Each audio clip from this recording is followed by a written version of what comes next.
Rastakuhakam Satyam Param Dhimahi.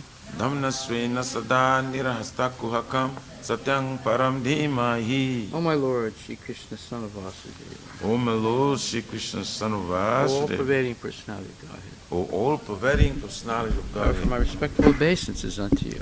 I offer my respectful obeisances unto I you. meditate upon Lord Shri Krishna because he is the absolute truth. I meditate upon Lord Shri Krishna because he is the absolute And the truth. primeval cause of all causes. And the primeval cause of all causes. Of the creation, sustenance, and destruction of the manifested universes. Of the creation, sustenance, and destruction of the manifested universe. He is directly and indirectly conscious of all manifestations. He is directly and indirectly conscious of all manifestations. And he's independent because there's no other cause beyond him. And he is independent because there's no other cause beyond It him. is he only who first imparted the Vedic knowledge unto the heart of Brahmaji, It is the only who first imparted the Vedic knowledge to the heart of Brahmaji, the original living being. the original living being. By him, even the great sages and demigods are placed into illusion. By him even the great sages and demigods are placed into illusion. As one is bewildered by the illusory representations As one is bewildered by the illusory representations of water seen in fire or land seen on water. of water seen to fire, land seen on water. Only because of him do the material universes, Only because of him do the material universe temporarily manifested by the reaction to the three modes of nature, temporarily manifested by the reaction of three modes of nature, appear factual although they are unreal. appear factual, although they are unreal. I therefore meditate upon him, Lord Shri Krishna, I therefore meditate upon him, Lord who Shri is Krishna, eternally existent in the transcendental who abode, is eternally existent in his transcendental which is abode, forever free from the illusory representations of the material which world. is forever free from the illusory representation of the I material world. meditate upon him, for he is the absolute truth. I meditate upon him, for he is the absolute truth. Dharma pujita kaitravudra, Dharma Prujita Kaitamutra, paramo nirmatsranam satam, Paramo Nirmasharanam vedyam Satam, vastavam atra-vastu, Vedyam Vastavamastravashtu, shivadam tapa trayon mulam, Shivadam Tapo Trayamalanam, Srimad Bhagavate Mahamuni Krite, Srimad Bhagavate Mahamuni, kim va prayer ishvaraha, Kimva Paririshvara, sadyor hridi avarudyate tra, Sadyorudya Varidya Titra, prite behi sususubhistakshanat, Pritivihi Shushu Shubhistatyanat, completely rejecting all religious activities which are materially motivated. completely rejecting all religious activities which are material This motivated. Bhagavata Purana propounds the highest truth, This Bhagavad Puran propounds the high truth, which is understandable by those devotees who are fully pure in heart. which is understandable by those devotees who are fully pure. The in highest heart. truth is reality, distinguished from illusion for the welfare of all. The highest truth, the reality distinguished from illusion for the welfare Such of all. truth uproots the threefold miseries. Such a truth uproots the threefold This miseries. beautiful Bhagavatam, compiled by the great sage Vyasadeva in his maturity, This beautiful Bhagavatam compiled by the great sage Vyasadeva in its is maturity sufficient in itself for God realization. is sufficient itself for God realization. What is the need of any other scripture? What is the need of the other scripture? As soon as one attentively and submissively hears the message of Bhagavatam, As soon as one attentively and submissively hears the message of Bhagavatam, by this culture of knowledge, by this the culture of Supreme Lord knowledge, is established within his heart. the Supreme Lord is established within his heart. Nigama kalpataro galitam phalam, Nigama Kalitam sukhamukad amrita dravya samyutam, Sukamukhar Mritatravi Sankitam pibata Bhagavatam rasam alayam, Vibata Bhagavatam Visavanayam muhur aho raskabu vibhavakaha. Muraho Vaskabu Vibhav. O expert and thoughtful men, relish Srimad Bhagavatam, O expert and thoughtful men, relish Srimad Bhagavatam, the mature fruit of the desired tree Vedic literatures. the mature fruit of the desired tree of the Vedic literatures. It emanated from the lips of Sri Sukadeva Goswami. It emanated from the lips of Shishu Gudev Goswami. Therefore, this fruit has become even more tasteful. Therefore, this food has become even more tasteful. Although its nectarian juice was already relishable for all, Although its nectarian juice was already relishable for all, including liberated souls. In- Swakata Krishna, Shrivatam Swakata Krishna, Punya Shravana Kirtana, Punya Shravana Kirtana, Hiryantaksto hi Bhadrani, Vidyantasto Hyabhadrani, Vidunati Srihit Satam. Vidu Noti To Surisatam. hear about Krishna from Vedic literatures, To hear about Krishna from the Vedic or to literature, hear from him directly through the Bhagavad Gita, or to hear from him directly through the Bhagavad is Gita, itself righteous activity. is itself righteous. And for one who hears about Krishna, And for one who hears about Krishna, Lord Krishna is dwelling in everyone's heart, Lord Krishna is dwelling within everyone's heart, acts as the best wishing friend, acts as the best wishing and friend, purifies the devotee who constantly engages in hearing of him. and purifies the voice constantly engaged in hearing. Astapresu abhadresu Astapresha Bhadrishu nityam bhagavata sevaya Nidam Bhagavata Se bhagavati uttamasloke Bhagavati Uttama Sloka, Bhaktir Bhavati Naistaki. Bhakti Bhavati Naistik. In this way, a devotee naturally develops his dormant transcendental knowledge. In this way, devotee naturally develop dormant transcendental knowledge. As he hears more about Krishna from the Bhagavatam As he hears more about Krishna from the Bhagavatam and from the and devotees, from the devotees, he becomes fixed in the devotional service of the he Lord. becomes fixed in devotional service of the Lord. Tadarajastamo bhava Tadarajastamo bhava kamalobhadayasche kamalobhadayascha cheta etar navidam Cheta etar navidam stitvam sattve prasidhati. Stitam sadve prasidati. By development of devotional service, By development of devotional service, one becomes freed from the modes of passion and ignorance, one becomes freed from the modes of passion and thus ignorance. material lust and avarice are diminished. And thus material lust and avarice are diminished. Evam prasana manaso Evam prasanamana Bhagavad Bhakti Yogataha Bhagavad Bhakti Yoga Bhagavad Tattva Vijnanam Bhagavad Tattva Mukta Vijnanam Sangasya Jayate. Mukta Sangasya Jayate. When these impurities are wiped away, When these impurities are wiped the away, candidate remains steady in his position of pure goodness, the candidate remains steady in his position of pure becomes goodness, enlivened by devotional service, becomes enlightened by devotional and service, understands the science of God perfectly. and understands the science of God perfectly. Vidyate Hridaya Grantis Vidyate Hridaya Grantis Chidyante Sarva Samsaya Chidyante Sarva Samshaya Siyante Jasya Karmani Chidyante Chasa Karmani Yusta Evatmanishvare. Drusta Evatmaneshvari. Thus, Bhakti Yoga severs the heart not of material affection Thus the Bhakti Yoga severs the heart of the material affection and enables Ayam Samagram, enable one to come at once to the stage of Assumption, understanding of the supreme absolute truth personality of Godhead. understanding the supreme absolute truth personality of God. Therefore, only by hearing from Krishna or from his devotee in Krishna consciousness Therefore, only by hearing from Krishna or from his devotees in Krishna consciousness can one understand the science of Krishna. can one understand the science of Krishna. Srimad Bhagvatam, Canto 2, Chapter 3, verse number 14. Itach chusrusatam vidvan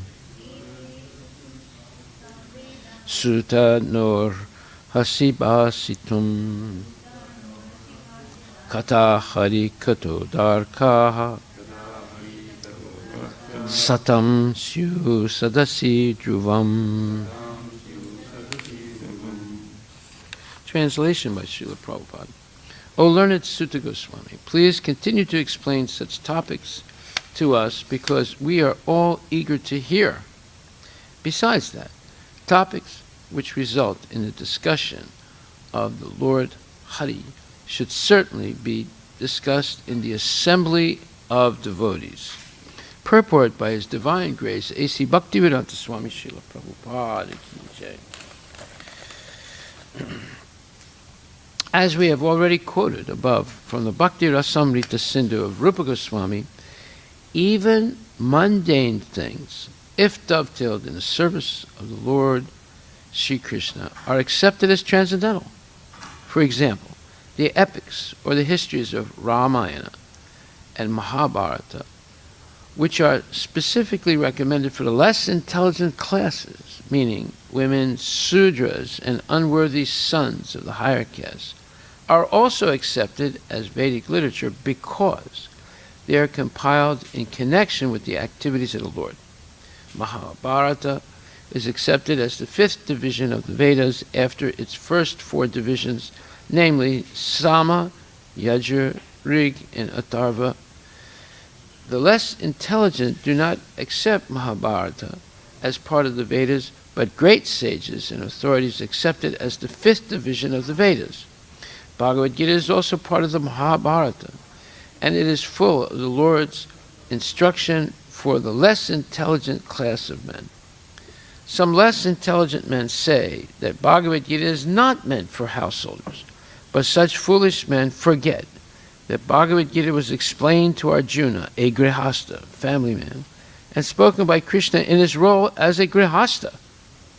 So Bhagavad Gita, although containing the high philosophy of the Vedic wisdom, is for the beginners in the transcendental science, and Srimad Bhagvatam is for graduates and postgraduates in the transcendental science. Therefore, literatures like Mahabharata and Puranas and similar other literatures which are full of the pastimes of the Lord are all transcendental literatures, and they should be discussed with full confidence in the society of great devotees. The difficulty is that such literatures, when discussed by professional men, appear to be mundane literature like histories or epics because there are so many historical facts and figures. It is said here, therefore, that such literature should be discussed in the assembly of devotees. Unless they are discussed by devotees, such literatures cannot be relished by the higher class of men. So the conclusion is that the Lord is not impersonal in the ultimate issue. He is the Supreme Person, and He has His different activities. He is the leader of all living entities, and He descends at His will and by His personal energy to reclaim the fallen souls.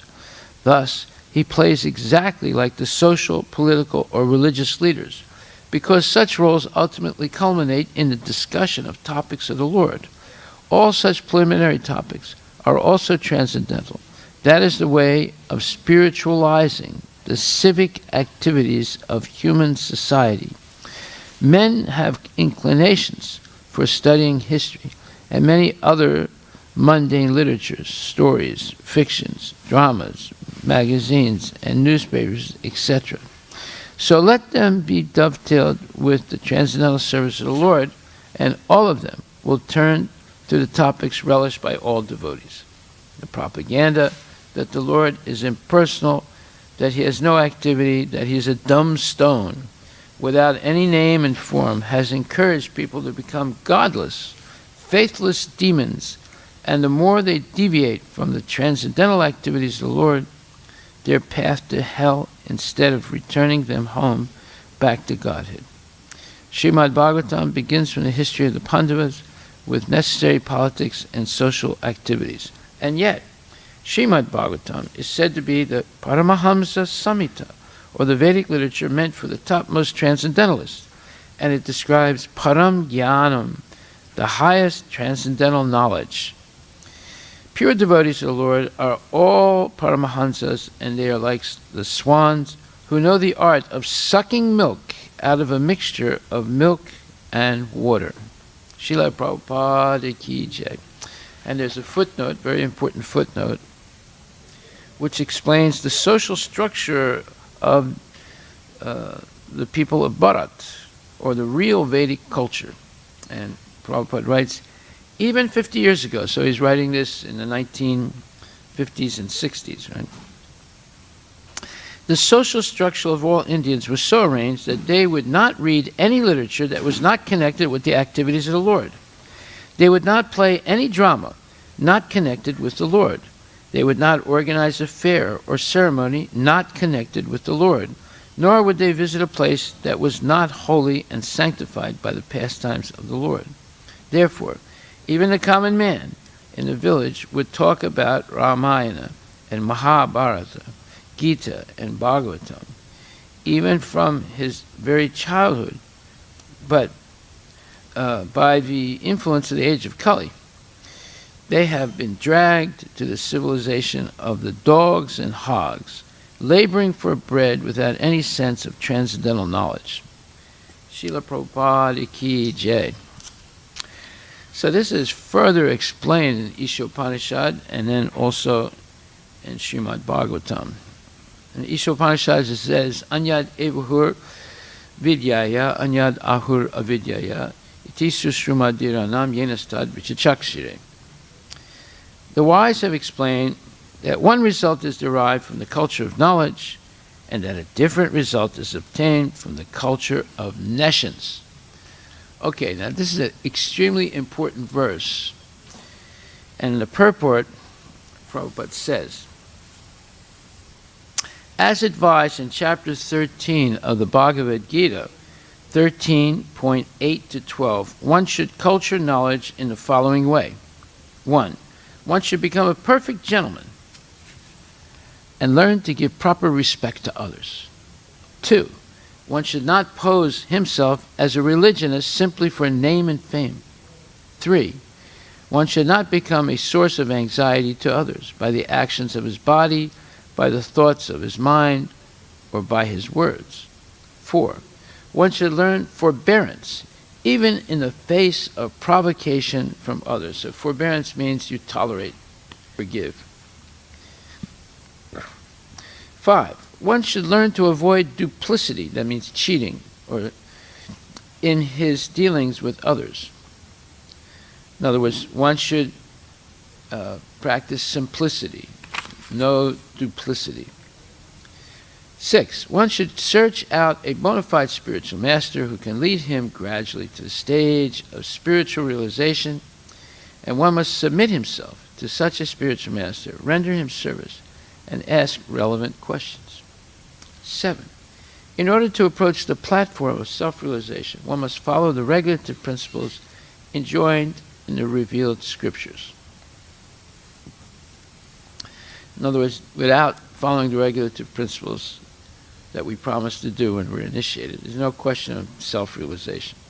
8, one must be fixed in the tenets of the revealed scripture, in other words, the teachings and the principles of the revealed scriptures. 9, one should completely refrain from practices which are detrimental to the interest of self-realization.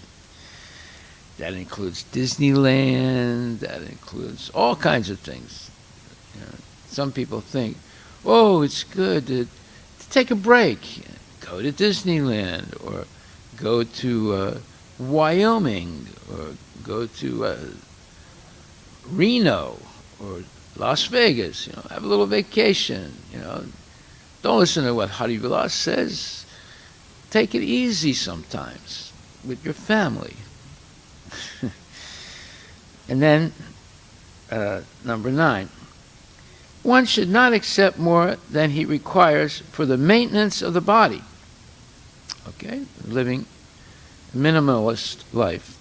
11, one should not falsely identify himself with the gross material body, nor should one consider those who are related to his body to be his own.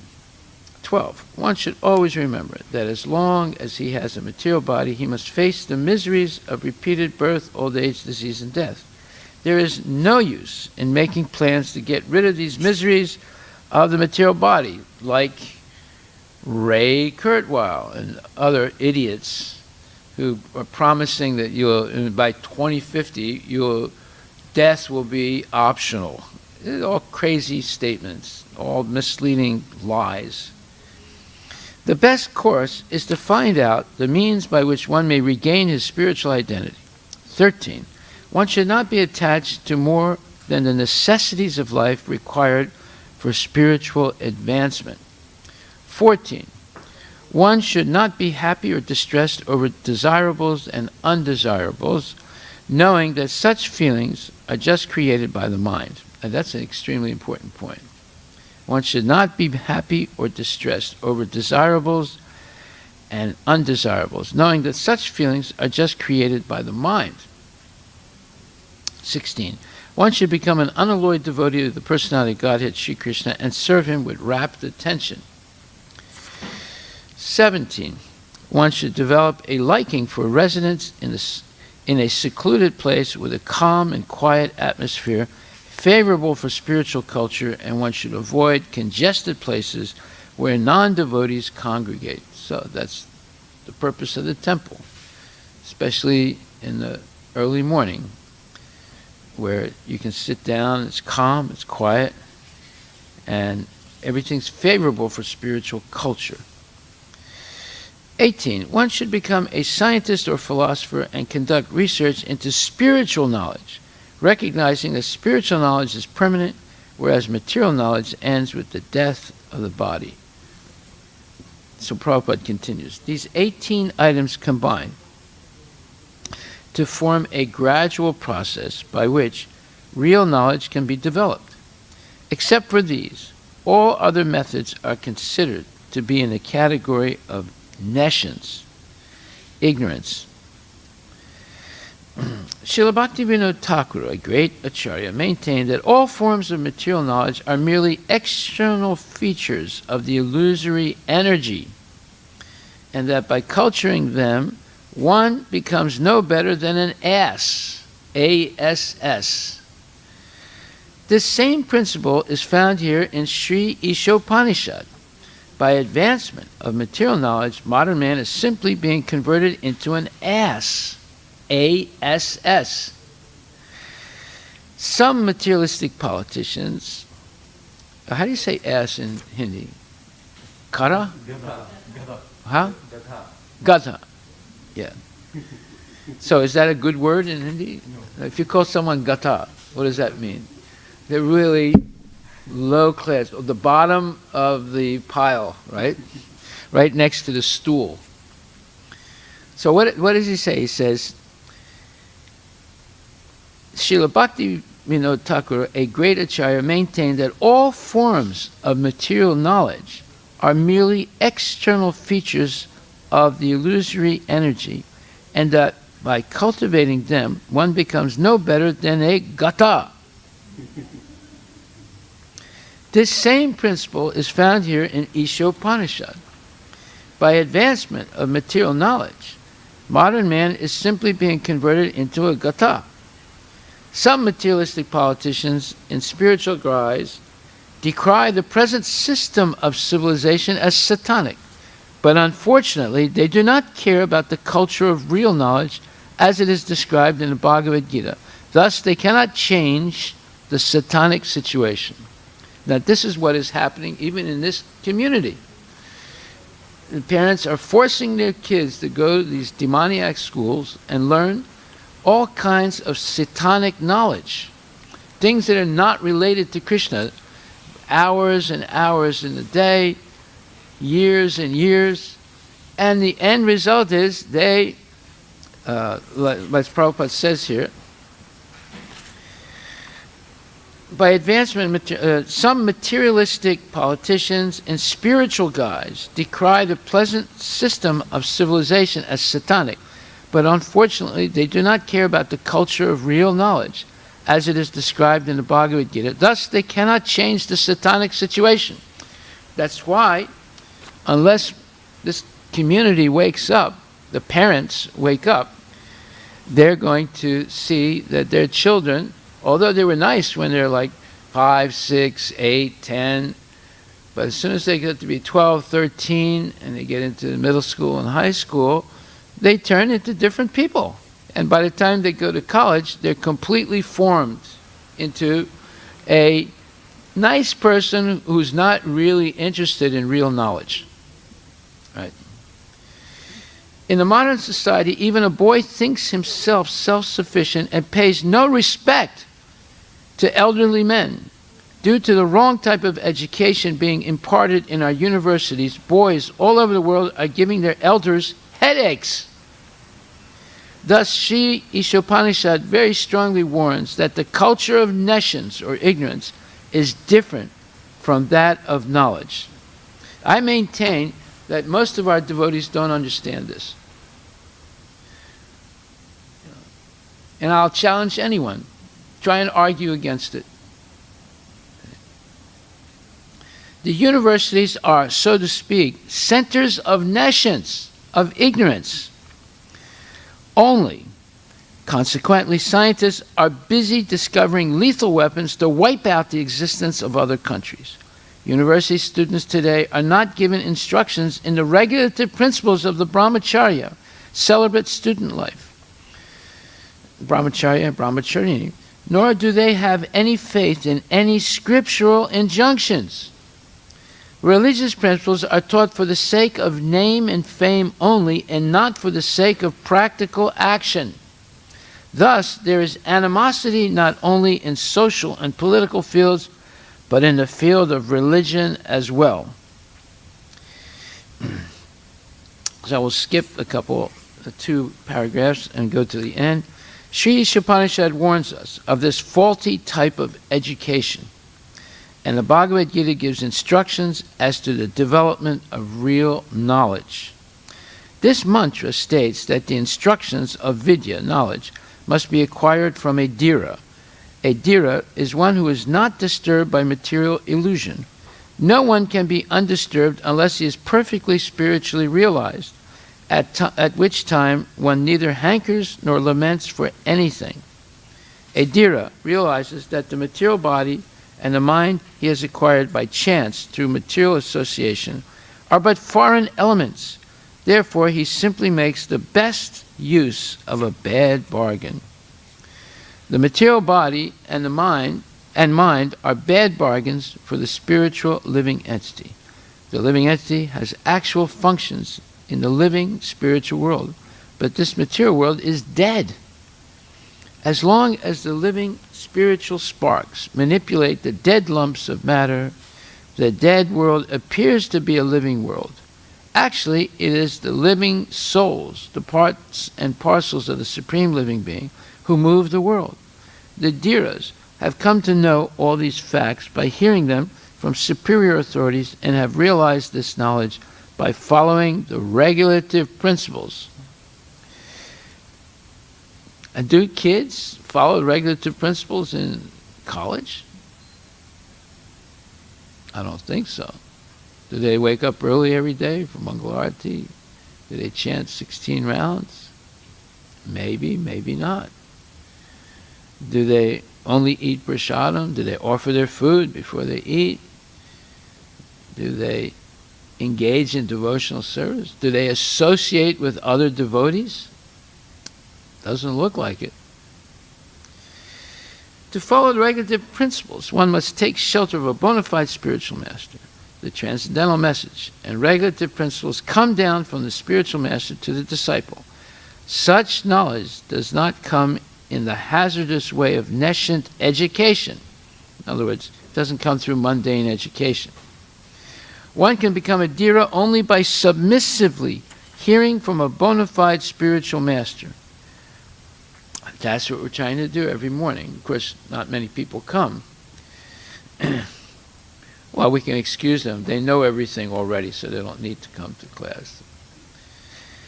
Arjuna, for example, became Dhira by submissively hearing from Lord Krishna, the personality of Godhead himself. Thus, the perfect disciple must be like Arjuna, and the spiritual master must be as good as the Lord himself. This is the process of learning Vidya, knowledge, and from the Dhira, the undisturbed. An Adhira, one who has not undergone the training of a Dhira, cannot be an instructive leader. Yeah, that's why you see the kids that by the time they finish college, they're not interested in preaching. Or if they preach Black Lives Matter, they preach gender neutrality, they preach that oh well, you know, we have to compromise with the material world because, you know, we're in the material world. You know, we can't act like devotees all the time. We can't dress like devotees, and we can't think like devotees. We'll never advance in our career, or people will look at us and think we're outside the mainstream. This is nonsense. This is what happens when parents themselves do not follow strictly. That's what happens to their kids, because the parents are not following strictly. Modern politicians who pose themselves as Dhiras are actually Adhiras, and one cannot expect perfect knowledge from them. They are simply busy seeing to their own remuneration in dollars and cents. How then can they lead the mass of people to the right path of self-realization? Thus, one must hear submissively from a Dhira in order to attain actual education. Those are the words of Srila Prabhupada. And those are the words of God. So compare that with excuses that people make today. Why their kid should not come to Mangala Arati, why they don't come to Mangala Arati, why they don't listen to the class every day or classes every day, why they don't do this or they don't do that. So, therefore it says, Srimad Bhagvatam 1:119, so that mantra is mantra number 10 in the Ishopanishad. So 1:119 says, we never tire of hearing the transcendental pastimes of the personality of Godhead, who is glorified by hymns and prayers. Those who have developed a taste for transcendental relationships with him relish hearing of his pastimes at every moment. This is the symptom of a real devotee. They're not interested in mundane subjects.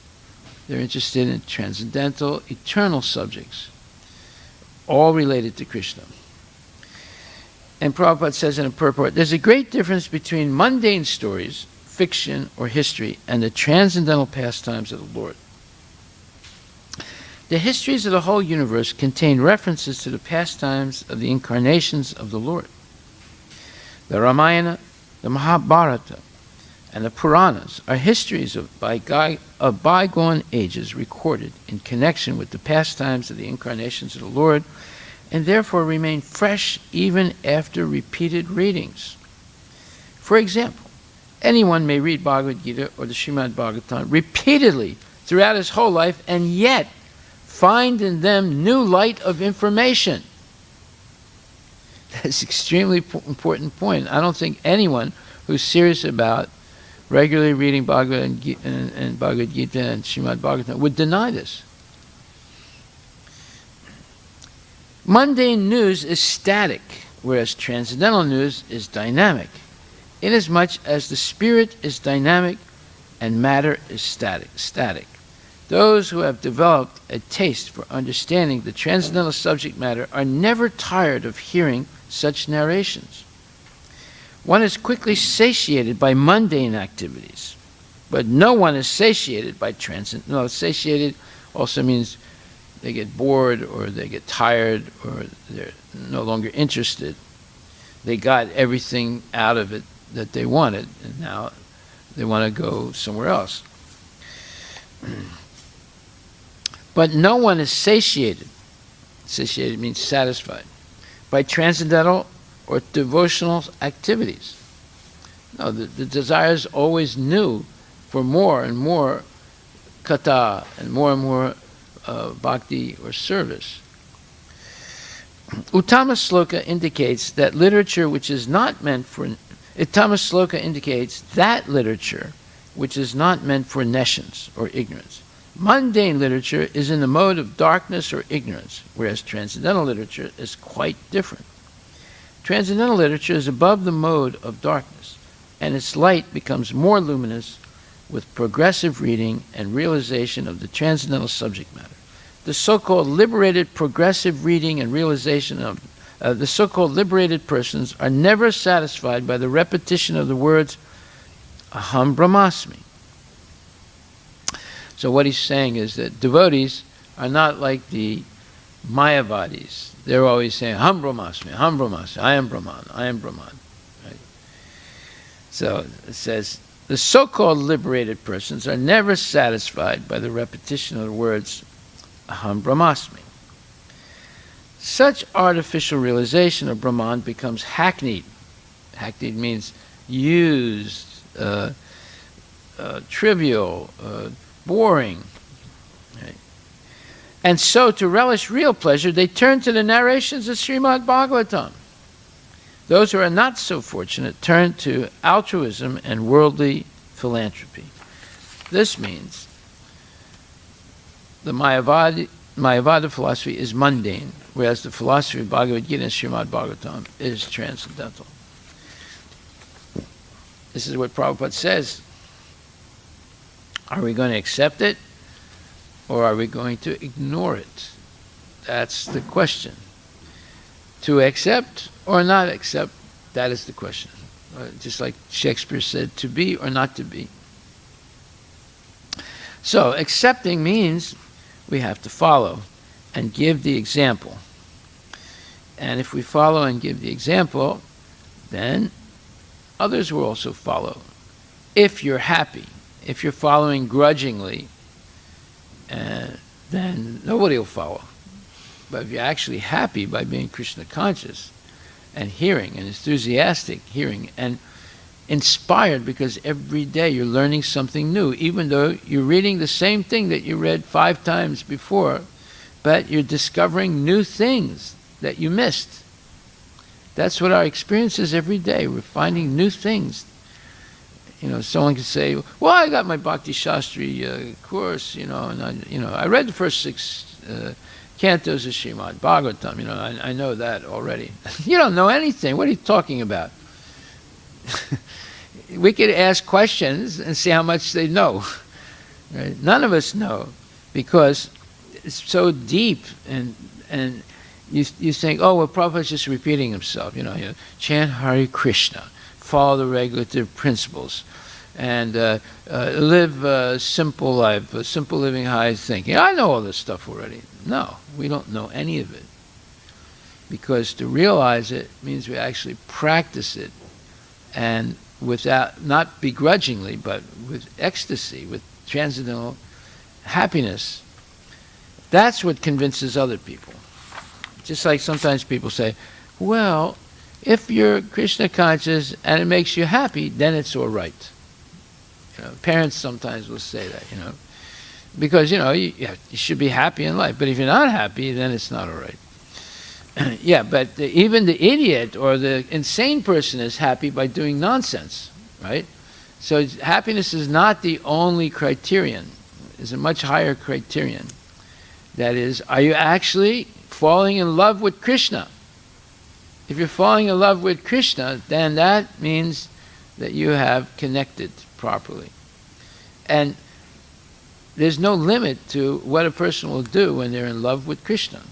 Just like Mother Yasoda, Mother Sachi Devi, Lord Chaitanya's mother. She would chant her rounds, and by finishing, let's say, saying Hare Krishna, Krishna Krishna, Hare Hare, Hare Rama, Rama Rama, Hare Hare, and you make one round, right? It's like, what is it, 108 beads. Then she would take 1 grain of rice and put it there. Then she would chant again. And by the time she finished the chanting, she would have maybe, 50 or 100 pieces of rice? That's what she would eat that day. Could you do that? No? But I would like to clarify, you said Lord Chaitanya's mother? Yeah. Sachi. His wife? His not? No, his mother. Was a wife who chanting like that, no? Yeah. Vishnu Priya. One of them. Yeah, he had 2 wives. Yeah. The one passed away. Yeah. I think it's the second one. Yeah. She was doing that, right? Yeah. Okay. Yeah. Look it up on the Chaitanya Charitamrita. Yeah. You can look it up on the Chaitanya Charitamrita. Yeah, the wife, not the mother. Well, I hope I'm not wrong. I'm not right, but my understanding is it was the mother. The mother, okay. Yeah. Sachi Devi. Yeah, not the wife. Maybe I'll look it up. But anyway, that's a sign of love. Mm-hmm. That type of, let's say, tapasya.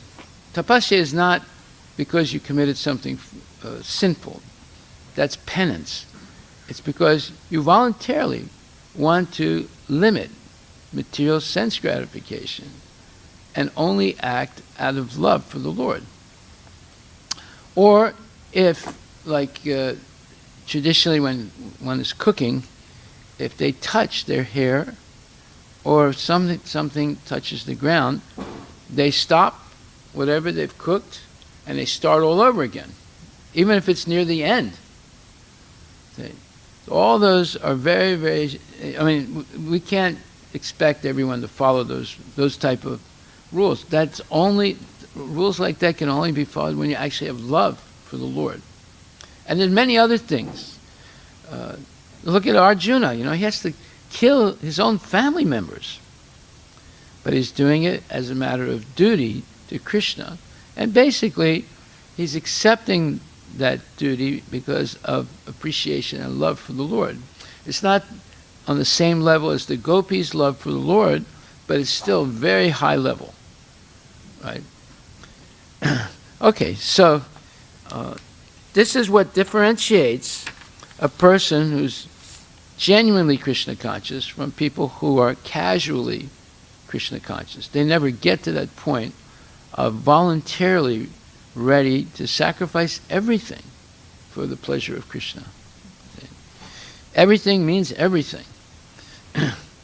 Okay, so we'll stop right there. Are there any questions? Maharaj, this Upanishad 11 verse, can you... 10th verse. Yeah, 10, but the 11th talks about how one needs to have both... Knowledge of Sat and Asat. You want to know about that? In the sense of, again, I'm trying to see if there is a way to, you can elaborate on how the kids that are learning the material world, and if they're like... No, but you learn, listen, if you read Prabhupada's books, you learn Sat and you learn Asat. You don't have to watch movies or associate with the karmis to learn Asat. Prabhupada explains the Asat. Just like, okay, I'll give you an example. He says, the difficulty is that literatures, when discussed by professional men, appear to be mundane literature like histories or epics because there are so many historical facts and figures. It is said here, therefore, that such literature should be discussed in the assembly of devotees. Unless they are discussed by devotees, such literatures cannot be relished by the higher class of men.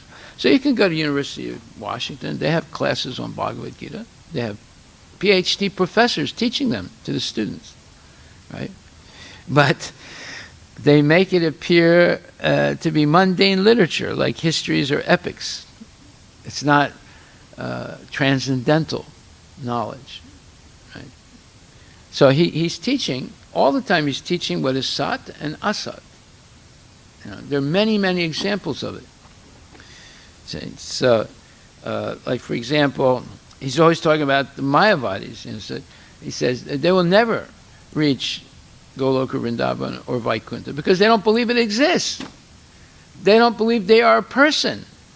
So how can they have a personal relationship with Narayana or Krishna? It's not possible when they deny the existence of Vishnu or Narayana or Krishna or Goloka or Vaikuntha. You see? So he's teaching Sat and Asat all the time. You don't have to go outside to learn about Asat. So there's three ways of learning. One is by hearing. That's the best way. Two is by hearing, but seeing. That's not the best, but it's still okay. Three is by hearing, seeing, but actually doing. And four is hear, see, do, and continue to do. Right? That's the lowest, echelon. So the best way to learn is by hearing. You don't have to even see. You simply hear and understand. So we're hearing Sat and Asat all the time, given by Prabhupada. So we don't have to go out there and see it. We don't have to go out there and do it to learn it. But if you want to do it, you can. But you see, number one, intelligent person hears and understands. Okay. Any other questions? So let's go over this one thing, though. The social structure of the Indians. This is the footnote to this verse today. You should carefully read this and think about it. Even 50 years ago, the social structure of all Indians was so arranged that they would not read any literature that was not connected with the activities of the Lord. Are any of the literatures that they recommend or force you to read in elementary school, kindergarten, elementary school, middle school, high school, and college related to Krishna? Practically not. You can go to school 20 years, 24 years, you're not going to get anything.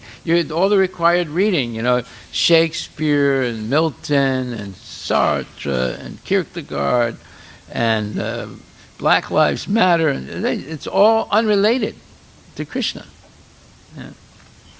So, even 50 years ago, the social structure, this is the way people live right, of Indians was so arranged that they would not read any literature that was not connected with the activities of the Lord. They would not play any drama not connected with the Lord.